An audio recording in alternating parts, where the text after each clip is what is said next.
Il y a en ce moment même une plante qui pousse dans les fissures de votre allée et qui contient 15 fois plus de calcium que les épinards, 8 fois plus de vitamine C que les oranges et plus de protéines par once que le bœuf. Pendant 8500 ans, elle a permis à des civilisations entières de prospérer, des grands lacs à la Méditerranée. Les gens ne se sont pas contentés de la récolter, ils l'ont cultivée comme le blé. Ils sélectionnaient les semences de génération en génération, les conservaient dans des jarres en argile pour l'hiver et les réduisaient en farine, ce qui permettait de survivre aux famines. Puis, nous l'avons rendue illégale. Nous avons créé une industrie de 74 milliards de dollars dédiée à empoisonner jusqu'à la faire disparaître. Nous avons convaincu des millions de personnes que cette plante, qui offre plus de nutriments que presque tous les produits des supermarchés, est leur ennemi. Nous avons effacé son nom si complètement que la plupart des Américains de moins de 40 ans n'en ont jamais entendu parler, même s'ils l'ont vu toute leur vie. Voici l'histoire de la herbe la plus nutritive d'Amérique et du système qui ne peut se permettre de vous laisser vous souvenir de ce que c'est. Bienvenue dans le coffre-fort perdu de la nature. Les archives s'ouvrent en 1987. Au cœur des plateaux des Ozarks, dans l'est du Kentucky, des archéologues fouillaient d'anciens abris sous roches scellées depuis des milliers d'années. À l'intérieur d'un abri, ils ont découvert des fosses de stockage soigneusement aménagées et placées délibérément. La datation au carbone 14 des contenus a donné des résultats indiquant une datation à 6500 avant JCC, soit plus de 8000 ans. Mais ce qui a arrêté tout le monde, ce n'était pas l'âge. C'était ce qu'il y avait à l'intérieur. Des milliers de graines, carbonisées et conservées, stockées à côté de courges et de tournesols, ce qui ne pouvait signifier qu'une chose. Il s'agissait d'un entrepôt alimentaire. Il s'agissait d'agriculture délibérée. Lorsqu'ils ont analysé les graines, ils les ont identifiées comme étant du Chenopodium berandieri, le chénopode blanc d'Amérique. Elle fut entièrement domestiquée vers 1727 J. C'est, dans le cadre du complexe agricole de l'Est, un système sophistiqué de culture qui a permis de nourrir des populations dans l'Est de l'Amérique du Nord pendant plus de 3000 ans, bien avant même l'arrivée du maïs du Sud. Lorsque les scientifiques ont examiné les graines domestiquées au microscope, ils ont découvert quelque chose qui révélait à quel point cette culture était intentionnelle. L'épaisseur de l'enveloppe des graines n'était que de 20 microns. Les graines de Chenopodium sauvage mesuraient 60 microns, soit 3 fois plus épaisses. Des téguments fins signifient une germination plus rapide et une croissance plus rapide, ce qui se traduit par davantage de récoltes par saison. Quelqu'un avait sélectionné ces graines année après année, génération après génération. Il cultivait cette plante de la même manière que nous avons cultivé le maïs à partir de Teazinta et le blé à partir d'herbes sauvages. Il s'agissait de sciences agricoles pratiquées en Amérique du Nord des milliers d'années avant Christophe Colomb. Le bassin de la rivière Ohio, les abris sous roches du Kentucky, les grottes du Tennessee. Partout où les archéologues ont cherché, ils ont trouvé des graines de Chenopodium stockées avec d'autres céréales, traitées avec le même soin que n'importe quelle culture de base. Puis, en 2014, des chercheurs européens ont commencé à constater la même chose.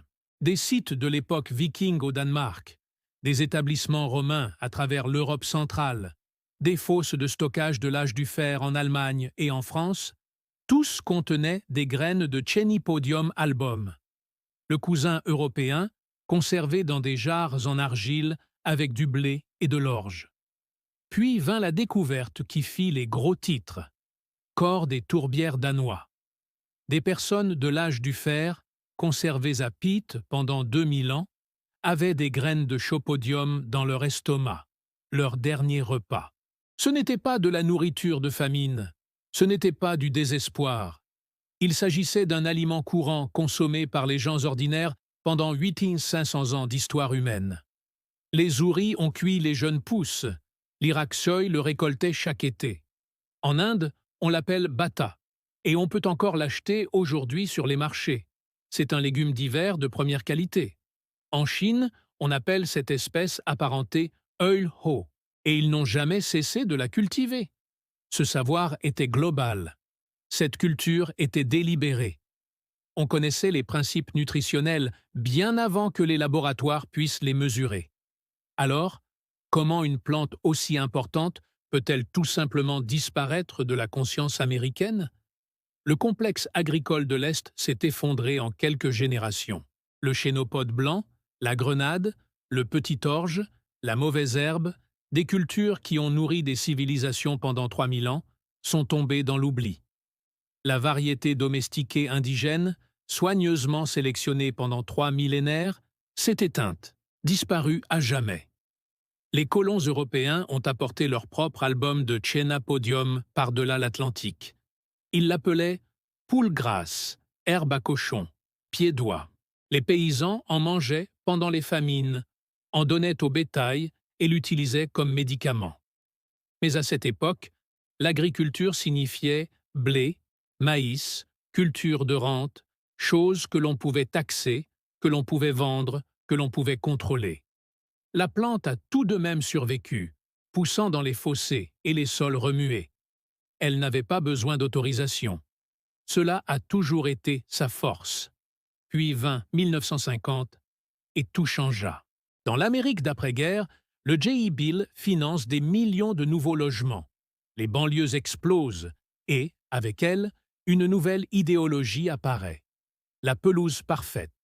Une pelouse uniforme et verte, sans aucune mauvaise herbe. Les travaux de construction perturbent le sol partout. Des conditions idéales pour le chénopode blanc, qui colonise les terrains nus plus rapidement que presque toutes les autres plantes. Du coup, elle pousse dans tous les jardins de banlieue et les propriétaires paniquent. Les entreprises chimiques y ont vu une opportunité. En 1947, la société écossaise a commencé à commercialiser massivement des herbicides auprès des propriétaires américains. Le principe actif était le 24D. Il a été mis au point pendant la Seconde Guerre mondiale dans le cadre de recherches sur la guerre biologique. Après la guerre, les entreprises chimiques avaient besoin de nouveaux marchés pour ces armes, et les pelouses américaines sont devenues le champ de bataille. Dans les années 1960, les associations de propriétaires ont rédigé des règlements interdisant les mauvaises herbes nuisibles, citant nommément le chénopode blanc. Vous pourriez être condamné à une amende pour avoir laissé pousser des aliments sur votre propriété. L'agriculture a suivi le même schéma. Le chénopode blanc est en concurrence avec le soja et le maïs, les cultures les plus fortement subventionnées en Amérique. L'industrie des herbicides a connu une croissance fulgurante pour devenir un marché mondial de 40 milliards de dollars. La lutte contre les mauvaises herbes a généré 34 milliards de dollars supplémentaires. Nous dépensons 74 milliards de dollars par an pour détruire les plantes, le chénopode blanc étant la cible numéro 1. Parallèlement, le marché des légumes-feuilles est devenu une industrie de 95 milliards de dollars. Épinards, choux frisés, laitues, transportés par camion depuis la vallée centrale de Californie, irrigués avec une eau de plus en plus rare, emballés dans du plastique, expédiés sur des milliers de kilomètres. Et le chénopode blanc, offrant la même valeur nutritive, pousse librement dans chaque fissure du trottoir. Laissez-moi vous dire ce que contient réellement cette plante, car les résultats sont époustouflants. Une tasse de chénopode blanc contient 464 mg de calcium. Les épinards, ce légume qu'on nous dit de manger pour avoir des os solides, en contiennent 30, c'est 15 fois plus. Vitamine C 66 mg par tasse, comparé aux épinards à 8,4. Plus de fer, plus de protéines, plus de vitamine B que les épinards ou le chou. Une tasse vous apporte 741% de vos besoins quotidiens en vitamine K. La vitamine vendue en compléments alimentaires à 20 $ la bouteille. Michael Pollan, auteur du livre Le dilemme de l'omnivore, a qualifié le chénopode blanc et le pélan de deux des plantes les plus nutritives au monde. Non pas des légumes, mais des plantes. Période. Les Tohono O'odham l'ont cultivé pendant des milliers d'années sans laboratoire. Les paysans européens savaient que les poulets engraissaient grâce à cela. On a toujours su que cette plante était extraordinaire. Mais voici ce que vous ne pouvez pas faire avec. Vous ne pouvez pas le breveter. On ne peut pas le modifier génétiquement pour qu'il dépende d'engrais spécifiques. Vous ne pouvez pas contrôler ses graines. Chaque plante produit 75 000 cellules qui restent viables pendant 40 ans. Découpez-le en morceaux et chaque fragment prendra racine. Elle régénère les sols appauvris. Elle pousse sans eau. Il tolère les extrêmes. Elle ne demande rien. Dans un système alimentaire fondé sur la rareté et le contrôle, une plante comme celle-ci est plus dangereuse que n'importe quel parasite. Parce que le chénopode blanc menace tout. L'industrie des légumes à feuilles vertes, le marché des suppléments de calcium, les industries des vitamines. Tout cela repose sur la conviction des gens qu'ils doivent acheter des choses alors qu'une plante dans leur allée leur en offre gratuitement. Plus encore, menace la logique fondamentale de l'agriculture moderne.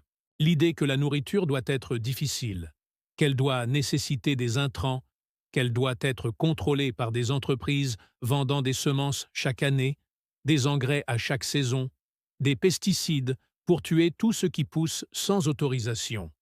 Le chénopode blanc pousse sans autorisation. Elle régénère le sol au lieu de l'appauvrir.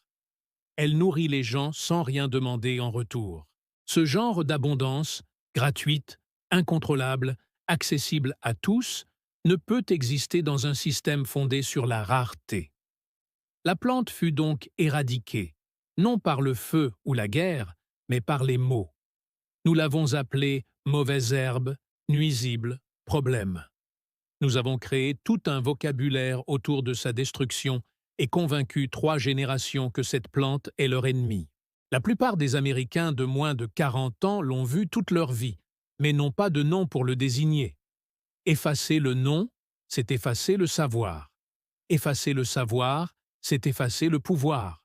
Mais voici ce qu'ils n'ont pas pu effacer. La plante elle-même. Pendant que les Américains oubliaient, le reste du monde continuait de manger. En Inde, le boa est vendu sur tous les marchés d'hiver. Pas de la nourriture de famine, mais de la nourriture de qualité supérieure. En Chine, le oe est encore cultivé. Au Mexique, les quelites, les légumes sauvages, y compris le chénopode blanc, n'ont jamais quitté l'alimentation. Les grands-mères apprennent encore aux enfants quelles plantes récolter, comment les cuisiner, quand ramasser les graines. Ce qui s'est passé en Amérique était un génocide culturel, mais il était incomplet. Les familles immigrées ont apporté ce savoir avec elles. Les grands-mères italiennes se souvenaient de la grosse poule. Les familles mexicaines connaissaient les verdilagas. Les communautés autochtones n'ont jamais cessé de collecter des aliments traditionnels. Le savoir a survécu sous forme de fragments. Il se transmettait à voix basse, attendant le moment où l'on en aurait de nouveau besoin. Ce moment, c'est maintenant. La laitue nécessite un arrosage régulier. Les épinards ont besoin de températures fraîches et d'une humidité constante. Les cultures qui nourrissent 8 milliards de personnes ont été sélectionnées pour leur stabilité, pour des conditions météorologiques qui n'existent plus. Le quartier des agneaux a été construit pour le chaos. Elle survit avec des précipitations minimales. Elle prospère dans la chaleur. Elle pousse dans les sols dégradés où rien d'autre ne pousse. Elle ne nécessite ni irrigation, ni environnement contrôlé. Pendant 70 ans, nous avons dépensé des milliards à empoisonner la plante qui aurait pu nous sauver.